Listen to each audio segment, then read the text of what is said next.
গত জুমাতে আমরা এই পর্যন্ত আলোচনায় পৌঁছেছিলাম যে নবীজি সাল্লাল্লাহু আলাইহি ওয়াসাল্লামের বয়স 12 বছর হয়েছিল। নবীজি যখন 12 বছরের কিশোর, তখন নবীজির চাচা ওনাকে সিরিয়াতে নিয়ে গিয়েছিলেন। সেখানের একজন খ্রিস্টান ধর্মযাজক, খ্রিস্টান পাদ্রী, উনি ভবিষ্যৎবাণী করেছিলেন যে এই মুহাম্মদ ভবিষ্যতে নবী হবেন। ওনাকে যদি সিরিয়াতে নিয়ে যান, ইহুদিরা, দুষ্ট ইহুদিরা তার ক্ষতি করতে পারে, অতএব তাকে সামনে না নিয়ে মক্কায় ফেরত চলে যান। তো সেই খ্রিস্টান ধর্মযাজকের কথা অনুযায়ী নবীজির চাচা আবু তালেব নবীজি সাল্লাল্লাহু আলাইহি সাল্লামকে নিয়ে মক্কায় ফিরে এসেছেন। এ পর্যন্ত আমরা আলোচনা করেছিলাম। তারপর থেকে আল্লাহ হাবিব সাল্লাল্লাহু আলাইহি ওয়াসাল্লাম কৈশোরকাল অর্থাৎ শিশুকালের পরে যেই কৈশোরকাল, যৌবনের আগ পর্যন্ত সময়টা অত্যন্ত নম্র ভদ্রভাবে মানুষের সাথে চলাফেরা করতেন এবং ধ্যানমগ্ন থাকতেন। খুব বেশি চিন্তা ফিকির করতেন। বাচ্চারা খেলাধুলা করতো, এই বয়সের ছেলেরা খেলাধুলা করে, তো নবীজি সাল্লাল্লাহু আলাইহি সাল্লাম খেলাধুলা করতেন না, খুব ধ্যানমগ্ন থাকতেন। এভাবে সময় কাটাতেন। কিছুদিন পর যখন নবীজির বয়স 15 বছর হলো, মক্কার মধ্যে একটা বড় ধরনের যুদ্ধ বেঁধে গেল। নবীজির বংশের লোক যারা ছিলেন, কুরাইশ বংশের লোক তারা এবং কায়েস বংশের লোক, দুইটা গোত্রের মধ্যে খুব বড় ধরনের একটা যুদ্ধ লেগে গেল। তো নবীজি সাল্লাল্লাহু আলাইহি সাল্লাম তখন মাত্র 15 বছরের কিশোর, যৌবনে পদার্পণ সবেমাত্র করেছেন 15 বছর। এই অবস্থায় নবীজি সাল্লাল্লাহু আলাইহি সাল্লাম চিন্তা করতে লাগলেন যে এই যুদ্ধটাকে কিভাবে থামানো যায়, কারণ এই যুদ্ধের মাধ্যমে অনেক মানুষ নিহত হচ্ছে। তো গোত্র কেন্দ্রিক আগে এরকম যুদ্ধ হতো, মারামারি হতো, এক গোত্রের লোকদেরকে আরেক গোত্রের লোক কিছু বানালে সবাই মিলে ঝাঁপিয়ে পড়তো। কিন্তু নবীজি দেখলেন যে না, এটা উচিত না, এভাবে গোত্রে গোত্রে যুদ্ধে লগে থাকবে, এই যুদ্ধ, এটা তো যুদ্ধের দ্বারা তো কোনো ধরনের কল্যাণ আসে না, যুদ্ধ কোনো কল্যাণ বয়ে আনে না, যুদ্ধকে বন্ধ করতে হবে। তাই নবীজি সাল্লাল্লাহু আলাইহি ওয়াসাল্লাম এই যুদ্ধে অংশগ্রহণ করলেন না। সমবয়সী বা যারা ছিল সবাই মিলে যুদ্ধে অংশগ্রহণ করত, কিন্তু আল্লাহর হাবিব সাল্লাল্লাহু আলাইহি ওয়াসাল্লাম যুদ্ধে অংশগ্রহণ করতেন না। চাচারা যাইত, কিন্তু তিনি অংশগ্রহণ করতেন না। এজন্য কিতাবের মধ্যে আছে, হযরত সুহাইবী রাহমাতুল্লাহি আলাইহি বলেন ইতিহাসের কিতাবে, ওয়া ইন্নামা লাম ইউকাতিল রাসূলুল্লাহি সাল্লাল্লাহু আলাইহি ওয়াসাল্লাম মা'a আ'মামি। নবীজি সাল্লাল্লাহু আলাইহি ওয়াসাল্লাম তার চাচাদের সাথে গিয়েছিলেন যুদ্ধের ময়দানে, কিন্তু তিনি যুদ্ধে লিপ্ত হন নাই। ওয়াকাদ কানা বালাগু মিনাল কিতালি লিআন্নাহা কানাত হারবুল ফুজ্জার। কারণ এই যুদ্ধটা পাপিষ্ঠদের দ্বারা হয়েছিল, এখানে কোনো ইনসাফ বা ন্যায়ের জন্য যুদ্ধ হয় নাই। এই যুদ্ধ যুদ্ধের মধ্যে উভয় গ্রুপই অন্যায়ের মধ্যে ছিলেন, লিপ্ত ছিলেন, এজন্য নবীজি যুদ্ধে অংশগ্রহণ করেন নাই। ওয়াকানু আইজন কুল্লুহুম কুফফারন ওয়া ইয়াদানাল্লাহু লিলমুমিনিন আইয়ুকাতিলা ইল্লা আতাকুনা কালিমাতুল্লাহি হিয়াল উলিয়া। বলে যে পরবর্তীতে নবীজি যে যুদ্ধ করেছেন, পরবর্তীতে মদিনা যাওয়ার পরে, এগুলো ছিল আল্লাহ তাআলার কালিমাকে বুলন্দ করার জন্য আল্লাহ তাআলার নির্দেশে।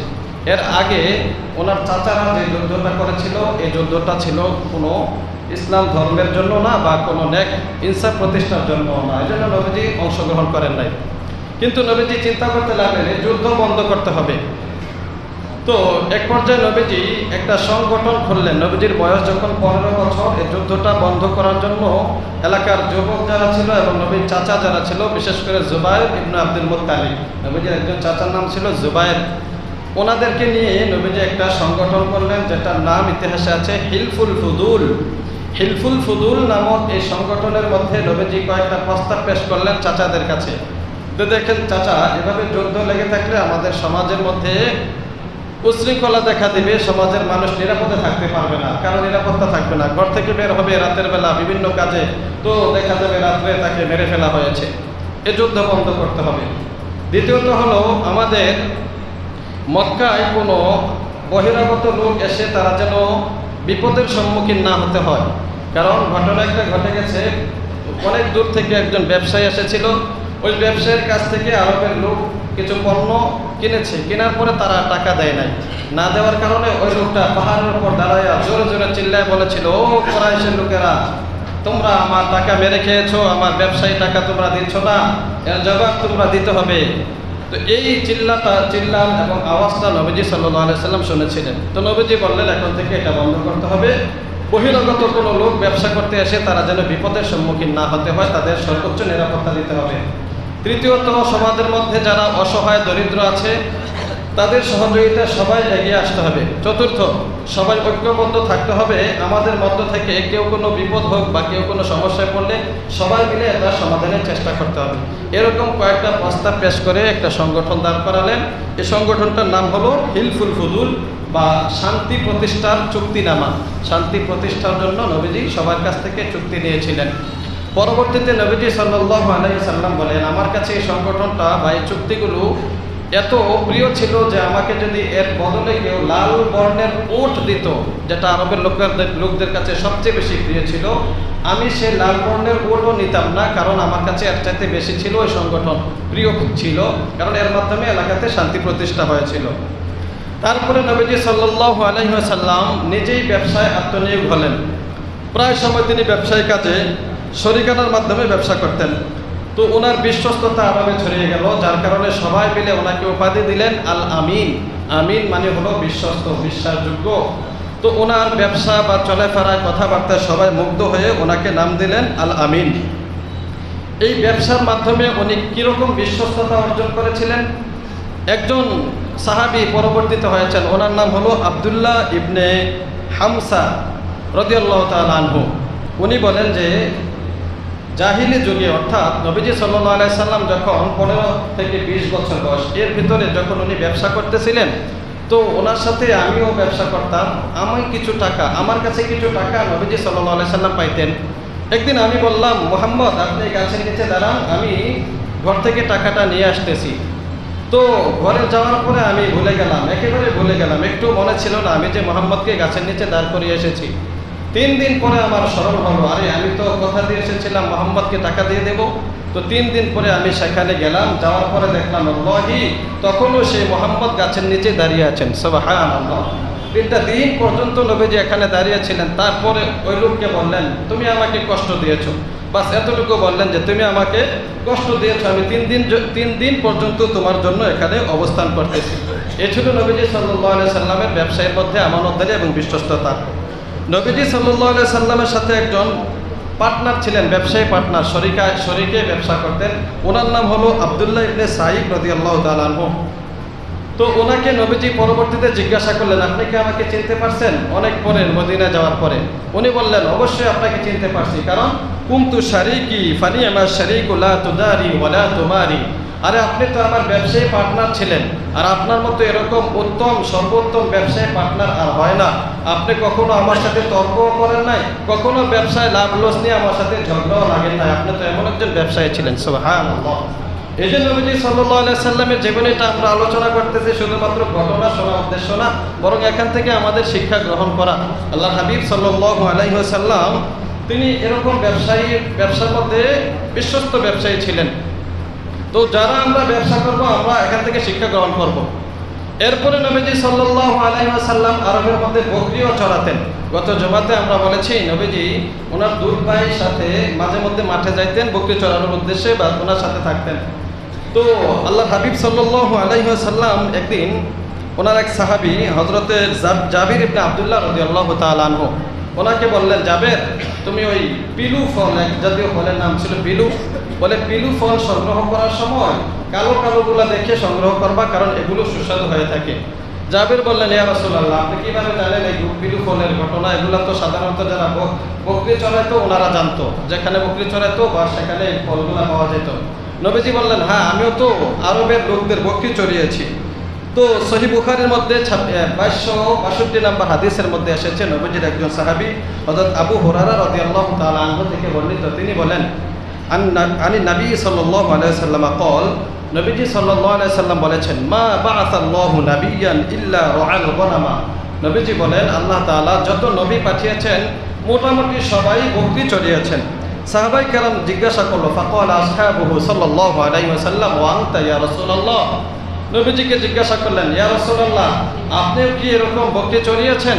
ফাকাল রাসূলুল্লাহ সাল্লাল্লাহু আলাইহি ওয়াসাল্লাম, নাআম কুনতু আরআহা আলা করাইতিহা আলা করারিত লি আহলি মক্কা। হ্যাঁ নবীজি বলেন, আমিও মক্কাবাসীর অনেকের বকরি চড়িয়েছি, কিছু কররিত অর্থাৎ তিরাত বা মুদ্রার বিনিময়ে আমি বকরি চড়িয়েছি।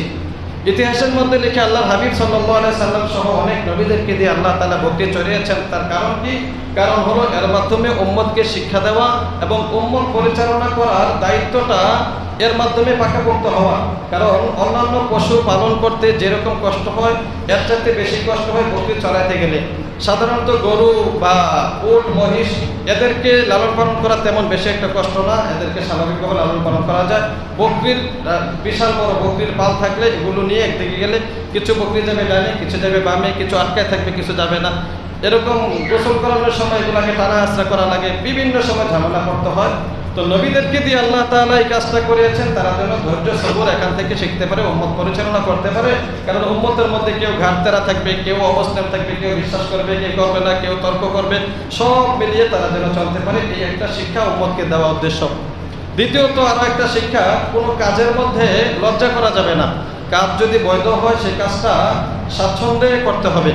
উম্মত যেন কোনো কাজের মধ্যে লজ্জা করে, লজ্জা বোধের কারণে সেই কাজ থেকে দূরে না থাকে। অকর্ম যেন না হয়, বোঝানোর উদ্দেশ্য সবাই যেন কর্মঠ হয়। অকর্মা, অলস বা বেকার, কোনো কাজ নাই, আজারা পয়সা সময় নষ্ট করে, এরকম যেন না হয়। বরং কোনো কাজে যেন লেগে থাকে, হালাল বৈধ উপার্জনের পন্থা যেন বের করে নেয়। এটা ছিল উম্মতকে শিক্ষা দেওয়ার উদ্দেশ্য।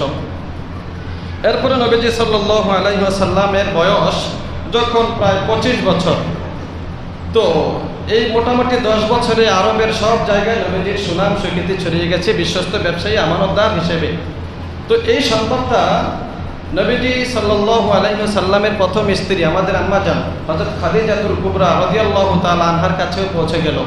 উনি তখন আরবের মধ্যে সম্ভ্রান্ত একজন মহিলা ছিলেন, বিশিষ্ট ব্যবসায়ী ছিলেন, ভদ্র মহিলা ছিলেন, আরবের মধ্যে একেবারে সম্মানিত একজন মহিলা ছিলেন। সবাই ওনাকে সম্মানী মহিলা হিসেবে চিনতেন, ব্যবসায়ীও ছিলেন। উনি চিন্তা করলেন যে আমি তো সাধারণত মানুষ দিয়ে ব্যবসার কাজ করাই, তো এরকম একজন বিশ্বস্ত লোক থাকতে আমি ওনাকে আমার ব্যবসার জন্য আনবো না, এটা কিভাবে সম্ভব? প্রস্তাব পাঠালেন যে মুহাম্মদ, আপনাকে আমার ব্যবসার জন্য আমি চাই যে আপনি আমার মালগুলো সিরিয়াতে নিয়ে যাবেন, সেখানে ব্যবসা বাণিজ্য করবেন।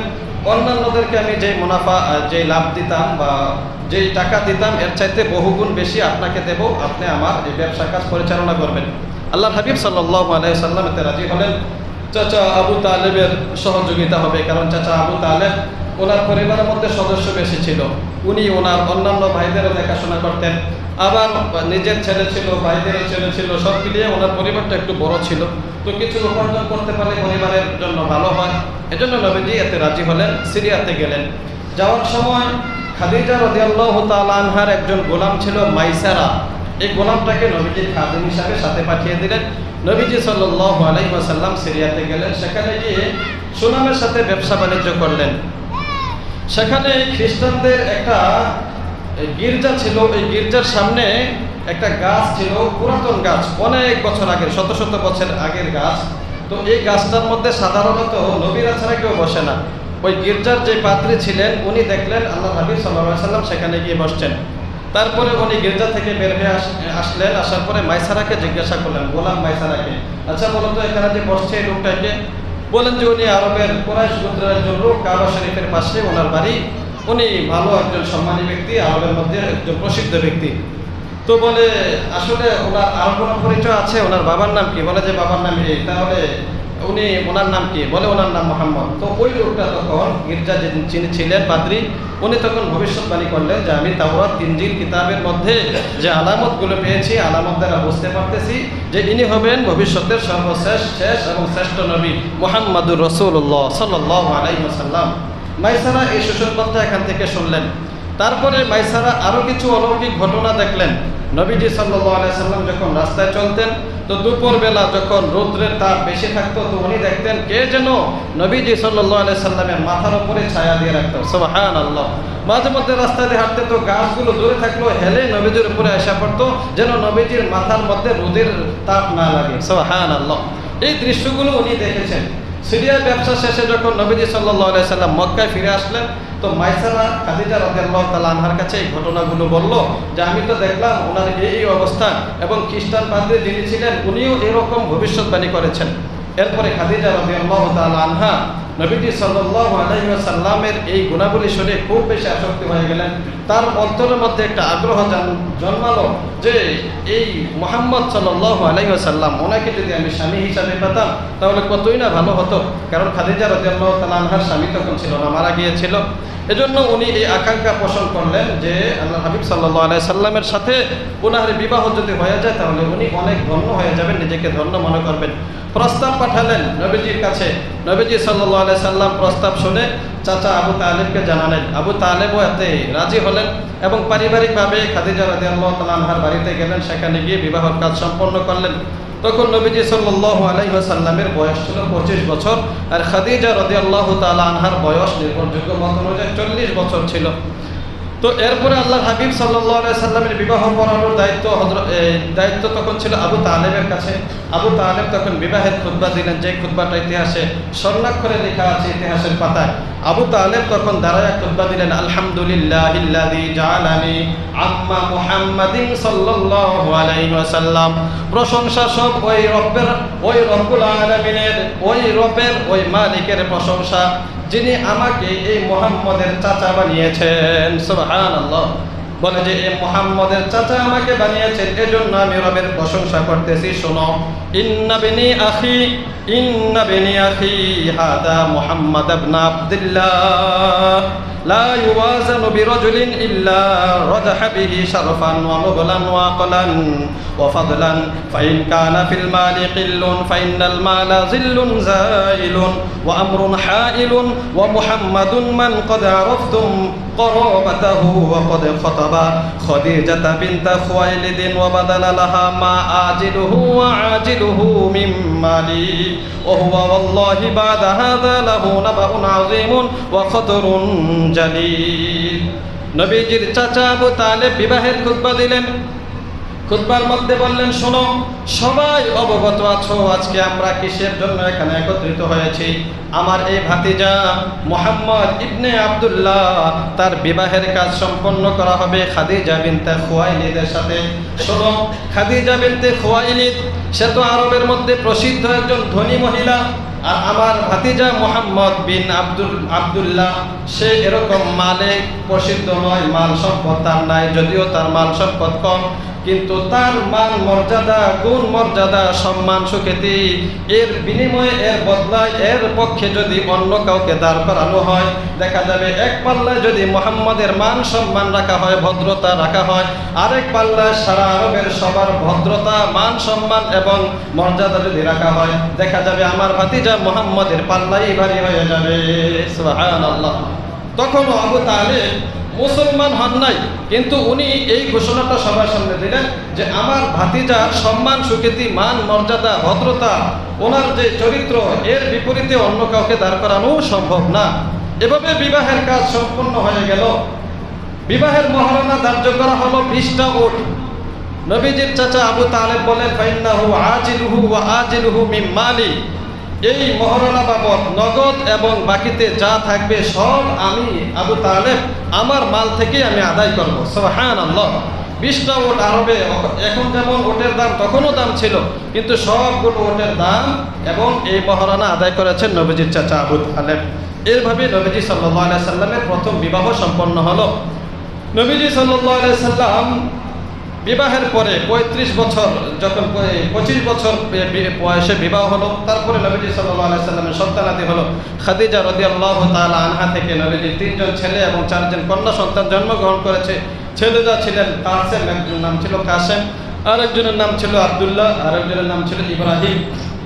ইব্রাহিম পরবর্তীতে আরেক স্ত্রীর গর্ভ থেকে জন্ম নিয়েছেন। এই খাদিজা থেকে কাসেম এবং আব্দুল্লাহ, আবার কোনো বর্ণনার মধ্যে আব্দুল্লাহ নামে তাহের এবং তাইয়িব ছিল। আর কন্যাদের মধ্যে ছিলেন রুকাইয়া রাদিয়াল্লাহু তাআলা আনহা, যায়নাব রাদিয়াল্লাহু তাআলা আনহা, উম্মে কুলসুম রাদিয়াল্লাহু তাআলা আনহা, সর্বশেষ ছিলেন হযরত ফাতেমাতুজ জাহরা রাদিয়াল্লাহু তাআলা আনহা। এই 4 মেয়ে 2 ছেলে এই গর্ভ থেকে জন্ম নিয়েছে। তারপরে নবীজি সাল্লাল্লাহু আলাইহি ওয়াসাল্লাম এর বয়স যখন 35 বছর প্রায়, আরবের লোকেরা সিদ্ধান্ত নিল, কুরাইশের লোকেরা, যে কাবা ঘরকে পুনরায় নির্মাণ করতে হবে। কারণ কাবা ঘর যে অবস্থা আছে, ইব্রাহিম আলাইহিস সালাম বানিয়েছিলেন, এটা উপরে ছাদ ছিল না, প্রথমে ছাদ ছিল না কাবা ঘরের মধ্যে। তো ছাদ না থাকার কারণে দেখা গেছে জমিটাও নিচু ছিল, কাবা ঘর যে জায়গা এটা নিচু ছিল অন্যান্য জায়গার তুলনায়, পাহাড়ি এলাকা, কিন্তু এই জায়গাটা নিচু, যার কারণে পানি এসে এখানে জমা থাকতো বৃষ্টির সময়। তারপরে এই কাবা ঘরের ভিতরে অনেক মূল্যবান কিছু জিনিসপত্র থাকতো, এগুলা চুরি হওয়ার সম্ভাবনা। এমনকি এই ঘটনা একবার ঘটেছে, চোরও একবার চুরি করার জন্য কাবা ঘরের ভিতরে ঢুকে গিয়েছিল। যাই হোক, সর্বসম্মতিক্রমে তারা সিদ্ধান্ত নিলেন যে কাবা ঘরকে পুনরায় নির্মাণ করতে হবে, আর ছাদ দিতে হবে। কিন্তু কাবা ঘর নির্মাণ করবে কে? এটা প্রথমে তো ভাঙতে হবে, তারপরে নির্মাণ করতে হবে। ভাঙবে কে? আল্লাহর ঘর, এখানে ভাঙার সময় যদি কোনো আযাব আসে, ভয়ে কেউ হাত দিচ্ছিল না। তো তাদের মধ্যে একজন ছিল, সে সাহস করলো, বলে যে ঠিক আছে আমি আগে হাত দেই, যদি আমার উপরে কোনো বিপদ না আসে তো তোমরা ধরে নিবা যে এটা কোনো সমস্যা হবে না, ভেঙে আবার বানানো যাবে। তো উনি সর্বপ্রথম ভাঙ্গা শুরু করলেন হজরে আসওয়াদ আর রুকনে ইয়ামানি এর মাঝামাঝি। যারা তাওয়াফ করেছেন দেখবেন হজরে আসওয়াদ আর এর আগে যে পাথরটা কোণাটা আছে, ওই কোণার মধ্যে একটা পাথর আছে, ওইটা হলো রুকনে ইয়ামানি। এই মাঝামাঝি জায়গা থেকে ভাঙ্গা শুরু করলেন। সকালে ভাঙছেন, রাত পর্যন্ত অপেক্ষা করছেন, দেখছেন কোনো বিপদ আসে কিনা, দেখেন যে না কোনো বিপদ আসে না। তো এরপর দিন সবাই মিলে কাজ শুরু করলেন, যে ঠিক আছে। কাজ করার সময় তারা বললেন আল্লাহুম্মা ইন্না হাদা খায়রুন লি খায়রুন ইন্না হাদা লিল খায়র, নিশ্চয়ই এই কাজটা আমরা কল্যাণের জন্য করতেছি আল্লাহ, এতে আমাদের কোনো অসৎ উদ্দেশ্য না, আমরা কাবা ঘর ভাঙতে চাই না, বরং এটা নির্মাণ করতে চাইতেছি। এভাবে তারা কাবা ঘর নতুন করে নির্মাণ করার উদ্দেশ্যে ভাঙার পরে নির্মাণ করতে লাগলেন। নির্মাণ করার সময় বর্তমানে যে হাতিমে কাবা অংশটা আছে, এই জায়গাটা এই আগে কাবা ঘরের ভিতরেই ছিল। ওনারা এতটুকু নির্মাণ করার পরে ওই অতিরিক্ত যে হাতিমে কাবা খালি জায়গাটা আছে, এই মিজাবে রহমত যেখান দিয়ে উপরের পানিটা পড়ে, একটা বেড়া দেওয়া আছে দেখবেন, একটু উঁচু করে দেওয়াল দেওয়া, এই জায়গাটা খালি। এটাও আগে কাবা ঘরের ভিতরে ছিল, কিন্তু ওনারা এ পর্যন্ত আসার পরে দেখলেন ওনাদের টাকা শেষ হয়ে গেছে, যে খরচ বহন করবেন হালাল টাকা ওনাদের নাই। ওনারা ঘোষণা দিলেন যে কাবা ঘর নির্মাণের ক্ষেত্রে আমরা কোনো ধরনের সুদ ঘুষ বা হালাল টাকা দিয়ে, এই হারাম টাকা দিয়ে এখানে কাজ করব না, বরং একেবারে পিওর যে কামাই আমাদের হালাল টাকা সেটা এখানে ব্যয় করব। যাই হোক, এই পর্যন্ত ওনারা ঘর শেষ করে ফেললেন, ওই বাকি জায়গাটা রয়ে গেল। কিন্তু এটা কাজ না করতে পারবো, চিহ্ন দিয়ে রাখছেন, বেড়া দিয়ে রাখছেন। বর্তমানে এটা এই অবস্থায় আছে, বেড়াটা হাতিমে কাবা বলে, এটা কাবার ভিতরের অংশ ছিল, কিন্তু ওনাদের টাকা পয়সা না থাকার কারণে ওই জায়গাটার ভিতরে রাখতে পারেন না, বাহিরে রয়ে গেছে। যাই হোক, এতটুকু বানানোর পরে সবচেয়ে মূল্যবান যে জিনিসটা হজরে আসওয়াদ, কালো পাথর যেটা, এটা এখন কাবা ঘরে স্থাপন করা হবে। বর্তমানে যে জায়গায় সেখানে লাগানো হবে, বাহিরে ছিল আগে, এটা এখানে লাগানোর জন্য প্রস্তুতি নেওয়া হলো। কে লাগাইবে? কারণ এটার জন্য সবাই মারামারি শুরু করে দিল। অমুক গোত্র বলে আমরা এটার কাজ করবো, অমুক গোত্র বলে আমরা করবো, ঠেলাঠেলি শুরু করে দিল, কারণ এটা সম্মানের জিনিস ছিল। তো এখন ফয়সালা কে দিবে? তারা সিদ্ধান্ত নিল আগামীকাল সর্বপ্রথম যিনি হারাম শরীফে এসে প্রবেশ করবে, উনি আমাদেরকে যে রায় দেবেন ওনার রায় মতো আমরা কাজ করব। পরের দিন দেখা গেল সর্বপ্রথম যিনি হারাম শরীফে প্রবেশ করলেন তিনি হলেন মুহাম্মদুর রাসূলুল্লাহ সাল্লাল্লাহু আলাইহি ওয়াসাল্লাম। সবাই তখন চিৎকার দিয়ে উঠল, হাদা মুহাম্মদ আল আমিন, হাদা মুহাম্মদ আল আমিন রাদিনা আলাইহি, এটা তো মুহাম্মদ আল আমিন, উনি বিশ্বস্ত, ওনার ব্যাপারে আমরা সবাই রাজি আছি, উনি যেই সিদ্ধান্ত নেন আমরা এটাতে সবাই রাজি আছি। নবীজি সাল্লাল্লাহু আলাইহি সাল্লাম তখন ফয়সালা দিলেন, দেখো এই হজরে আসওয়াদটা আমি একটা পাথরের মধ্যে রাখবো, তারপর এই পাথরটা একটা চাদরের মধ্যে রাখবো, তারপরে তোমাদের সবার গোত্রের মধ্যে যিনি গোত্র নেতা আছে, প্রধান আছেন, ওনারা আসবেন। সবাই আসলে তো ধরতে পারবেন না, এক একজন করে এক এক গোত্র থেকে আসবেন, মুরব্বী হিসাবে যারা আছে তারা আসা, সবাই এই চাদরটার মধ্যে ধরবেন। এরপরে এই চাদরটা যখন ঘর আল্লাহর ঘর পর্যন্ত নিয়ে যাওয়া হবে, এটা নিজ হাতে আমি রেখে দেবো, এই ব্যাপারে তোমরা রাজি আছো সবাই? বলে যে হ্যাঁ আমরা রাজি আছি। এতে তো সবাই অংশগ্রহণ করতে পারলাম। তো ঠিক আছে, এই অনুযায়ী নবীজি কাজ করলেন, হজরে আসওয়াদটা কাবা শরীফের মধ্যে স্থাপন করে দিলেন। তো এরপরে নবীজি সাল্লাল্লাহু আলাইহি সাল্লামের বিশ্বস্ততা আরো বেশি ছড়াতে লাগলো, বিশ্বস্ততা, সবাই নবীজি সাল্লাল্লাহু আলাইহি সাল্লামের প্রতি খুশি হয়ে গেলেন। তারপরে নবীজি সাল্লাল্লাহু আলাইহি ওয়াসাল্লাম কিছু স্বপ্ন দেখতে লাগলেন, সত্য স্বপ্ন, এগুলাকে বলা হয় রুইয়াতুস সালিহা। আমরা যে স্বপ্নগুলো দেখি এগুলো তিন ভাগে বিভক্ত। এক প্রকার স্বপ্ন হলো রুইয়াতুস সালিহা, মানে আল্লাহ তাআলার পক্ষ থেকে ভালো ভালো কিছু স্বপ্ন দেখানো হয়, সুসংবাদ দেখানো হয়, সুসংবাদ দেওয়া হয়, এগুলো ভালো স্বপ্ন, এগুলো আল্লাহর পক্ষ থেকে হয়। আরো কিছু স্বপ্ন আমরা দেখি ভয়ঙ্কর স্বপ্ন, বাঘ দৌড়াইতেছে, জিনে দৌড়াইতেছে, তারপরে কুকুরে দৌড়াইতেছে, সাপে কামড়াইতেছে, হঠাৎ করে মাথা নাই, হাত নাই, পা নাই, এই ভয়ঙ্কর কিছু স্বপ্ন দেখে থাকি, এগুলাকে বলা হয় রুইয়াতুম মিনাশ শায়াতিন। শয়তানের পক্ষ থেকে এই স্বপ্নগুলো দেখানো হয় আতঙ্ক, ভয় সৃষ্টি করার জন্য। এই স্বপ্নগুলোর কোনো নির্ভরযোগ্য ব্যাখ্যা নাই, এগুলো বাতিল। 3 নম্বরে আরো একটা স্বপ্ন আমরা দেখে থাকি রুইয়াতুম মিন নাফস, অর্থাৎ সারাদিন কাজকর্ম করে বা বিভিন্ন জায়গায় যায়, বিভিন্ন বিষয় মাথায় থাকে, বিভিন্ন পেশা বা অনেক বিষয় নিয়ে চিন্তা ফিকির করি, কোনো ঘটনার সাথে সম্পৃক্ত, তো স্বপ্নের মধ্যে এরকম কিছু একটা দেখে থাকি, তো এগুলোকে বলে রুইয়াতুম বিন নাফস। এগুলো মন থেকে আসে, এগুলোরও কোনো ব্যাখ্যা নাই, ব্যাখ্যা হয়ে থাকে শুধুমাত্র আল্লাহর পক্ষ থেকে যে স্বপ্নগুলো আছে সেগুলো। যাই হোক, নবীজি সাল্লাল্লাহু আলাইহি সাল্লাম ও রুইয়াতুস সালিহা দেখতে লাগলেন। এই স্বপ্নগুলোর মাধ্যমে নবীজি অনেক বিষয় রাতে দেখতেন, দিনের বেলা সবগুলা সত্য হতো, সত্য প্রমাণিত হতো। তো এই স্বপ্নগুলো দেখানোর উদ্দেশ্য হলো আল্লাহ তাআলা নবীজিকে বোঝাতে চাচ্ছেন যে আপনার স্বপ্ন সব সত্য এবং আপনার কাছে যে ওহী আসবে এগুলোও সত্য, এগুলোর মধ্যেও কোনো সন্দেহের অবকাশ নাই। যাই হোক, এইভাবে নবীজির একটা জমানা কেটে গেল। 35 বছর থেকে কয়েক বছর যাবত এভাবে নবীজি সাল্লাল্লাহু আলাইহি সাল্লাম স্বপ্ন দেখতে লাগলেন। তারপরে আল্লাহর হাবিব সাল্লাল্লাহু আলাইহি সাল্লাম একাকিত্ব পছন্দ করতে লাগলেন। ঘরে বা মানুষের সাথে চলাফেরা আর ভালো লাগে না। নবীজি গারে হেরা, অর্থাৎ হেরা পর্বত যে পাহাড়টা আছে যেখানে কোরআন নাজিল হয়েছে, যে আপনারা যারা গিয়েছেন দেখবেন, এখানে একটা গুহা আছে, গর্ত আছে পাহাড়ের উপরে। নবীজি সেখানে গিয়ে ধ্যানমগ্ন থাকতেন, আল্লাহর ধ্যানে থাকতেন। তো এভাবে যখন নবীজি সাল্লাল্লাহু আলাইহি ওয়াসাল্লামের বয়স 40 বছর হলো, আল্লাহর পক্ষ থেকে তখন ওহী নাজিল হওয়া শুরু হলো। জিবরাইল আলাইহিস সালাম নবীজি সাল্লাল্লাহু আলাইহি সাল্লামের সামনে আসলেন, আসার পরে বললেন, ইকরা ইয়া মুহাম্মদ, হে মুহাম্মদ আপনি পড়ুন। সহিহ বুখারীর প্রথম অধ্যায়ের মধ্যে আছে, বাবুবাদী ওহীর মধ্যে, যে জিবরাইল বললেন, ইকরা ইয়া মুহাম্মদ, মুহাম্মদ আপনি পড়ুন। তো নবীজি সাল্লাল্লাহু আলাইহি সাল্লাম বললেন, মা আনা বিকরিন, আমি কি পড়ব, কাইফা পড়ব, কিভাবে পড়ব। আবার বললেন, ইকরা ইয়া মুহাম্মদ। দুইবার এভাবে তিনবার চাপ দিলেন, চাপ দেওয়ার পরে ছেড়ে দিলেন। তারপরে জিবরাইল আলাইহিস সালামই পড়তে লাগলেন সূরা আলাকের 5টি আয়াত। 30 নম্বর পারা যে সূরাটা আছে, ইকরা বিসমি রাব্বিকাল্লাযী খলাক, খলাকাল ইনসানা মিন আলাক, ইকরা ওয়া রাব্বুকাল আকরাম, আল্লাযী আল্লামা বিল কলাম, আল্লামাল ইনসানা মা লাম ইয়ালাম।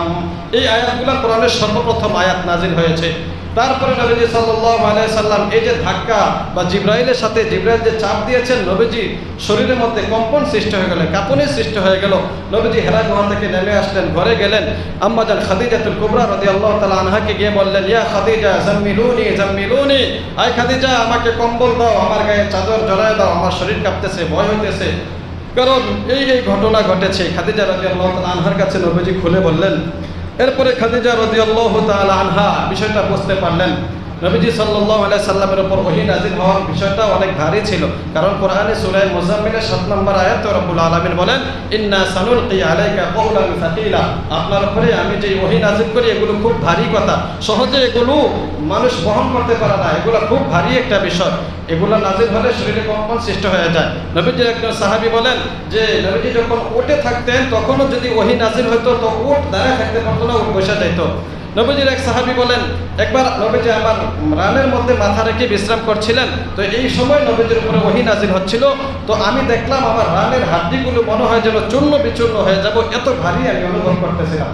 যাই হোক, এই ভারী ওহী নাযিল হওয়ার কারণে সর্বপ্রথম তো ওহী নাযিল হয়েছে, নবীজি সাল্লাল্লাহু আলাইহি সাল্লাম কাঁপুনি উঠে গেল, কাঁপতে লাগলেন। খাদিজা রাদিয়াল্লাহু তাআলা আনহার কাছে আশঙ্কা প্রকাশ করলেন, খাদিজা আমার ভয় হচ্ছে।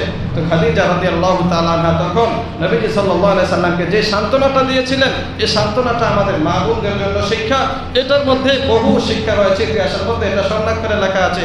খাদিজা রাদিয়াল্লাহু তাআলা আনহা বলেছিলেন, কাল্লা আবশির ফাওয়াল্লাহি লা ইউখজিকাল্লাহু আবাদা, ফাওয়াল্লাহি ইন্নাকা লাতাসিলুর রাহিমা ওয়া তাহমিলুল কাল্লা ওয়া তাসদুকুল হাদিসা ওয়া তাকসিবুল মা'দুমা ওয়া তাকরিদ দাইফা ওয়া তুঈনু আলা নওয়াইবিল হক।